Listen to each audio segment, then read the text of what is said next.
بسم الله الرحمن الرحيم. الحمد لله الذي أنزل على عبده الكتاب ولم يجعل له عوجا قيما لينذر بأسا شديدا من لدنه ويبشر المؤمنين الذين يعملون الصالحات أن لهم أجرا حسنا ماكثين فيه أبدا وينذر الذين قالوا اتخذ الله ولدا ما لهم به من علم ولا لآبائهم كبرت كلمة تخرج من أفواههم إن يقولون إلا كذبا فلعلك باخع نفسك على آثارهم إن لم يؤمنوا بهذا الحديث أسفا إنا جعلنا ما على الأرض زينة لها لنبلوهم أيهم أحسن عملا وإنا لجاعلون ما عليها صعيدا جرزا أم حسبت أن أصحاب الكهف والرقيم كانوا من آياتنا عجبا إذ أوى الفتية إلى الكهف فقالوا ربنا آتنا من لدنك رحمة وهيئ لنا من أمرنا رشدا فضربنا على آذانهم في الكهف سنين عددا ثم بعثناهم لنعلم أي الحزبين أحصى لما لبثوا أمدا نحن نقص عليك نبأهم بالحق إنهم فتية آمنوا بربهم وزدناهم هدى وربطنا على قلوبهم إذ قاموا فقالوا ربنا رب السماوات والأرض لن ندعو من دونه إلها لقد قلنا إذا شططا هؤلاء قوم اتخذوا من دونه آلهة لولا يأتون عليهم بسلطان بين فمن أظلم ممن افترى على الله كذبا وإذ اعتزلتموهم وما يعبدون إلا الله فأووا إلى الكهف ينشر لكم ربكم من رحمته ويهيئ لكم من أمركم مرفقا وترى الشمس إذا طلعت تزاور عن كهفهم ذات اليمين وإذا غربت تقرضهم ذات الشمال وهم في فجوة منه ذلك من آيات الله من يهد الله فهو المهتد ومن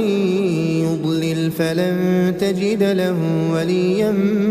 مرشدا وتحسبهم أيقاظا وهم رقود ونقلبهم ذات اليمين وذات الشمال وكلبهم باسط ذراعيه بالوصيد لو اطلعت عليهم لوليت منهم فرارا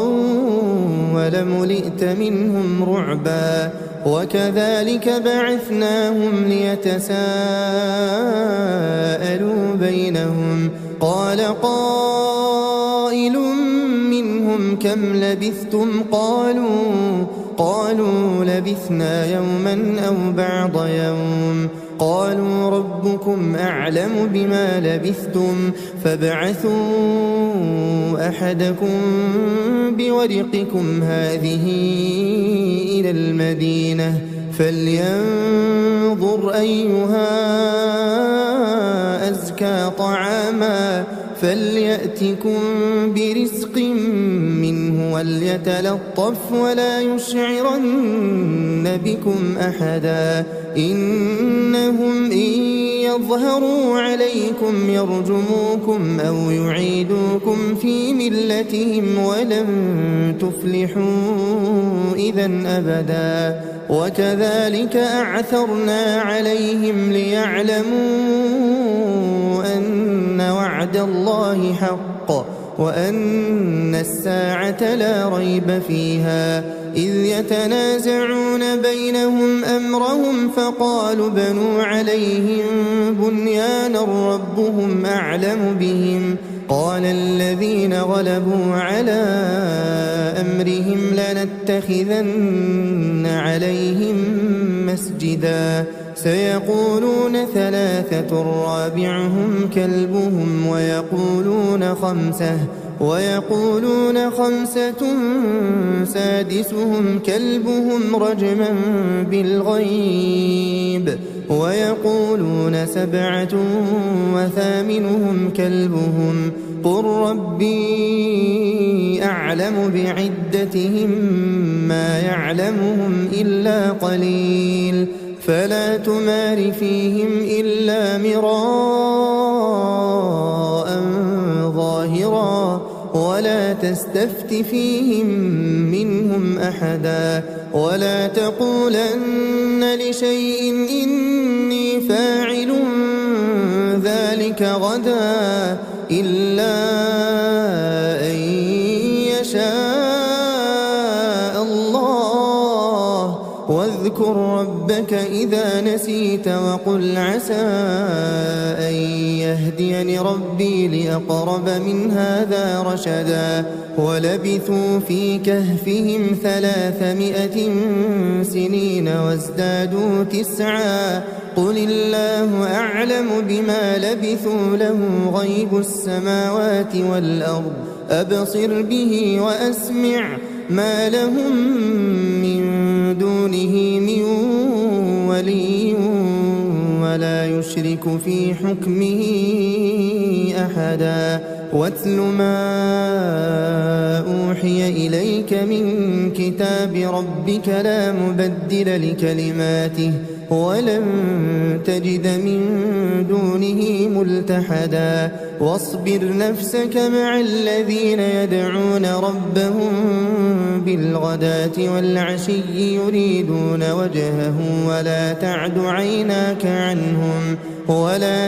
عيناك عنهم تريد زينة الحياة الدنيا ولا تطع من أغفلنا قلبه عن ذكرنا واتبع هواه وكان أمره فرطا وقل الحق من ربكم فمن شاء فليؤمن ومن شاء فليكفر إنا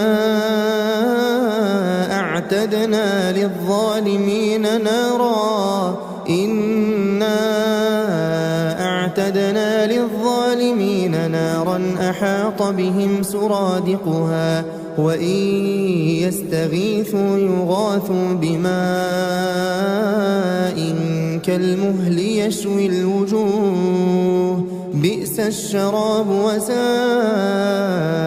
مرتفقا إن الذين آمنوا وعملوا الصالحات إنا لا نضيع أجر من أحسن عملا أولئك لهم جنات عدن تجري من تحتهم الأنهار يحلون فيها من أساور من ذهب ويلبسون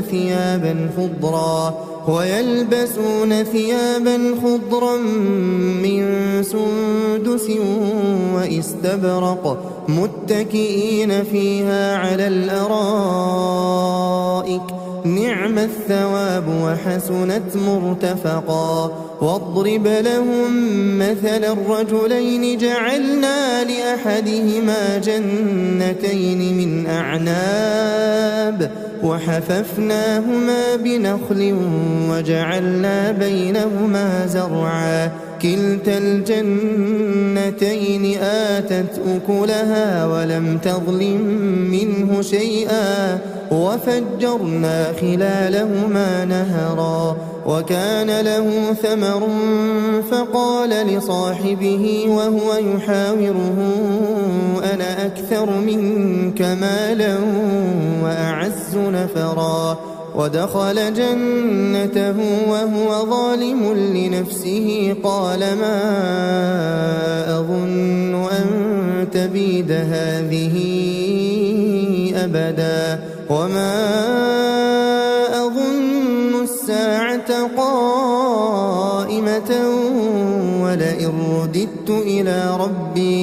ولئن رددت إلى ربي لأجدن خيرا منها منقلبا قال له صاحبه وهو يحاوره أكفرت بالذي خلقك من تراب ثم من نطفة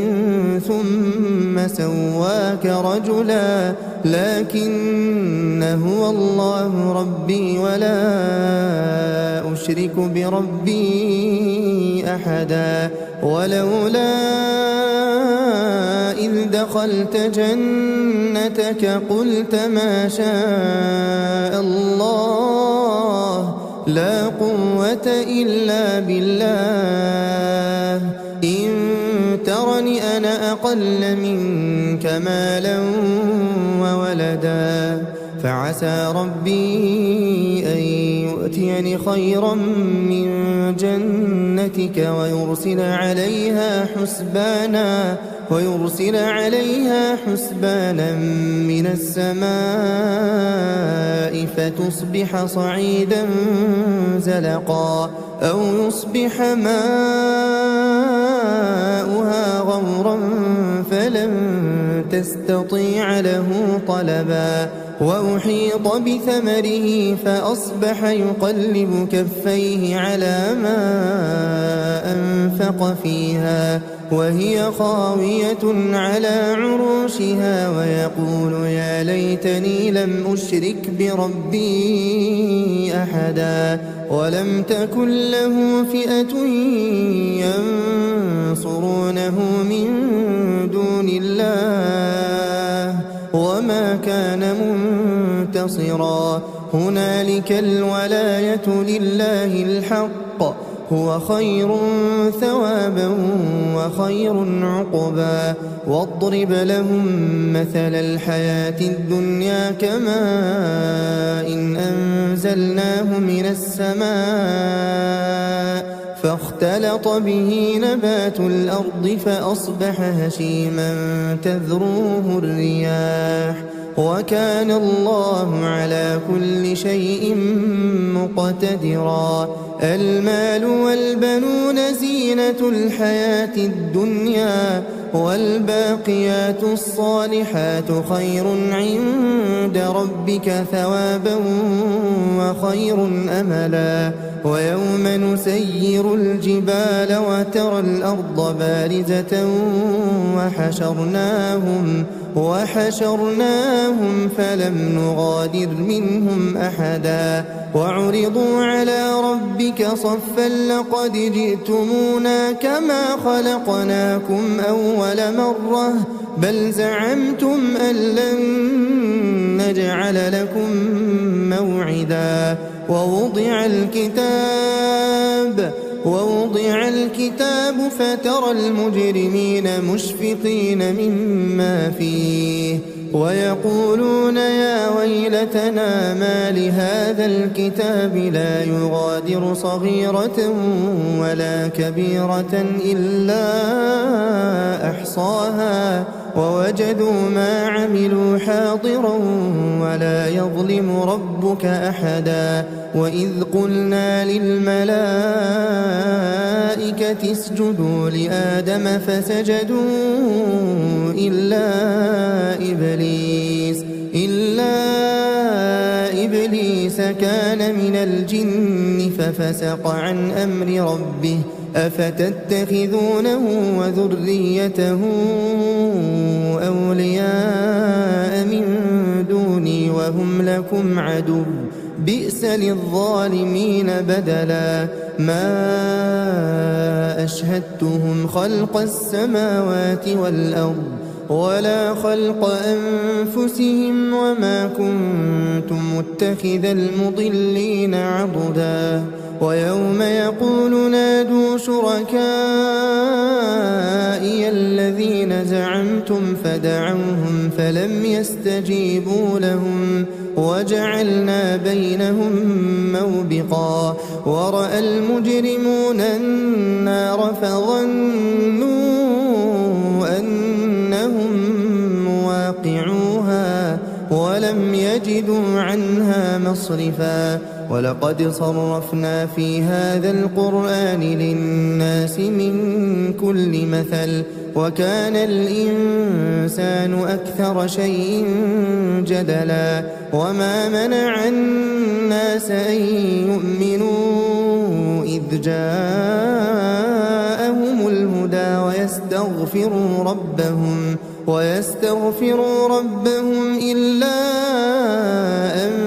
تأتيهم سنة الأولين أو يأتيهم العذاب قبلا وما نرسل المرسلين إلا مبشرين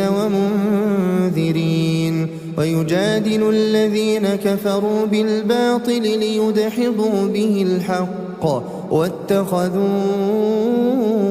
آياتي وما أنذروا هزوا ومن أظلم ممن ذكر بآيات ربه فأعرض عنها ونسي ما قدمت يداه إنا جعلنا على قلوبهم أكنة أن يفقهوه وفي آذانهم وقرا وإن تدعهم إلى الهدى فلن يهتدوا إذا أبدا وربك الغفور ذو الرحمة لو يؤاخذهم بما كسبوا لعجل لهم العذاب بل لهم موعد لن يجدوا من دونه موئلا وتلك القرى أهلكناهم لما ظلموا وجعلنا لمهلكهم موعدا وإذ قال موسى لفتاه لا أبرح حتى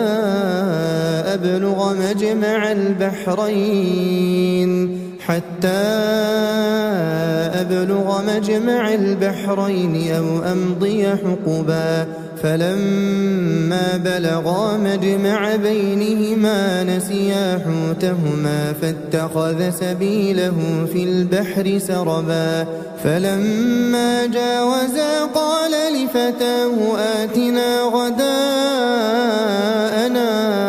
لقد لقينا من سفرنا هذا نصبا قال أرأيت إذ أوينا إلى الصخرة فإني نسيت الحوت وما أنسانيه إلا الشيطان أن أذكره واتخذ سبيله في البحر عجبا قال ذلك ما كنا نبغي فارتدا على آثارهما قصصا فوجدا عبدا من عبادنا آتيناه رحمة من عندنا وعلمناه من لدنا علما قال له موسى هل أتبعك على أن تعلمني مما علمت رشدا قال إنك لن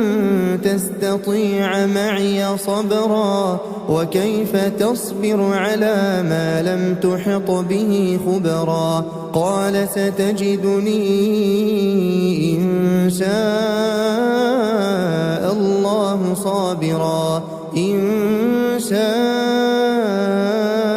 الله صابرا ولا أعصي لك أمرا قال فإن اتبعتني فلا تسألني عن شيء حتى أحدث لك منه ذكرا. فانطلقا حتى إذا ركبا في السفينة خرقها قال أخرقتها لتغرق أهلها لقد جئت شيئا إمرا. قال ألم أقل إنك لن تستطيع معي صبرا. قال لا تؤاخذني بما نسيت ولا ترهقني من أمري عسرا. فانطلقا حتى إذا لقيا غلاما فقتله قال أقتلت نفسا زكية بغير نفس لقد جئت شيئا نكرا. قال ألم أقل لك إنك لن تستطيع معي صبرا. قال إن سألتك عن شيء بعدها فلا تصاحبني قد بلغت من لدني عذرا. فانطلقا حتى إذا أتيا أهل قرية استطعما أهلها فأبوا أن يضيفوهما فوجدا فيها جدارا يريد أن ينقض فأقامه. قال لو شئت لاتخذت عليه أجرا. قال هذا فراق بيني وبينك سأنبئك بتأويل ما لم تستطع عليه صبرا. أما السفينة فكانت لمساكين يعملون في البحر فأردت أن أعيبها وكان وراءهم ملك يأخذ كل سفينة غصبا. وأما الغلام فكان أبواه مؤمنين فخشينا أن يرهقهما طغيانا وكفرا فأردنا أن يبدلهما ربهما خيرا منه زكاة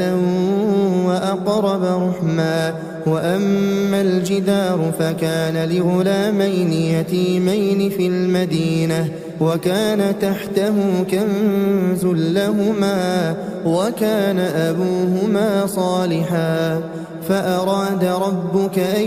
يبلغا أشدهما ويستخرجا كنزهما رحمة من ربك وما فعلته عن أمري ذلك تأويل ما لم تسطع عليه صبرا. ويسألونك عن ذي القرنين قل سأتلو عليكم منه ذكرا. إنا مكنا له في الأرض وآتيناه من كل شيء سببا فأتبع سببا حتى إذا بلغ مغرب الشمس وجدها تغرب في عين حمئة ووجد عندها قوما قلنا يا ذا القرنين إما أن تعذب وإما أن تتخذ فيهم حسنا. قال أما من ظلم فسوف نعذبه ثم يرد إلى ربه فيعذبه عذابا نكرا. وأما من آمن وعمل صالحا فله جزاء الحسنى وسنقول له من أمرنا يسرا. ثم أتبع سببا حتى إذا بلغ مطلع الشمس وجدها تطلع على قوم لم نجعل لهم من دونها سترا. كذلك وقد أحطنا بما لديه خبرا. ثم أتبع سببا حتى إذا بلغ بين السدين وجد من دونهما قوما لا يكادون يفقهون قولا قالوا يا ذا القرنين إن يأجوج ومأجوج مفسدون في الأرض فهل نجعل لك خرجا على أن تجعل بيننا وبينهم سدا قال ما مكني فيه ربي خير فأعينوني بقوة أجعل بينكم وبينهم ردما آتوني زبر الحديد حتى إذا ساوى بين الصدفين قال انفخوا حتى إذا جعله نارا قال آتوني أفرغ عليه قطرا فما استطاعوا أن يظهروه وما استطاعوا له نقبا قال هذا رحمة من ربي فإذا جاء وعد ربي جعله دكاء وكان وعد ربي حقا وتركنا بعضهم يومئذ يموج في بعض ونفخ في الصور فجمعناهم جمعا وعرضنا جهنم يومئذ للكافرين عرضا الذين كانت أعينهم في غطاء عن ذكري وكانوا لا يستطيعون سمعا أفحسب الذين كفروا أن يتخذوا عبادي من دوني أولياء إنا أعتدنا جهنم للكافرين نزلا قل هل ننبئكم بالأخسرين أعمالا الذين ضل سعيهم في الحياة الدنيا وهم يحسبون أنهم يحسنون صنعا أولئك الذين كفروا بآيات ربهم ولقائه فحبطت أعمالهم فلا نقيم لهم يوم القيامة وزنا ذلك جزاؤهم جهنم بما كفروا واتخذوا آياتي ورسلي هزوا إن الذين آمنوا وعملوا الصالحات كانت لهم جنات الفردوس نزلا خالدين فيها لا يبغون عنها حولا قل لو كان البحر مدادا لكلمات ربي لنفد البحر قبل أن تنفد كلمات ربي ولو جئنا بمثله مددا قل إنما أنا بشر مثلكم يوحى إلي أنما إلهكم إله واحد فمن كان يرجو لقاء ربه فليعمل عملا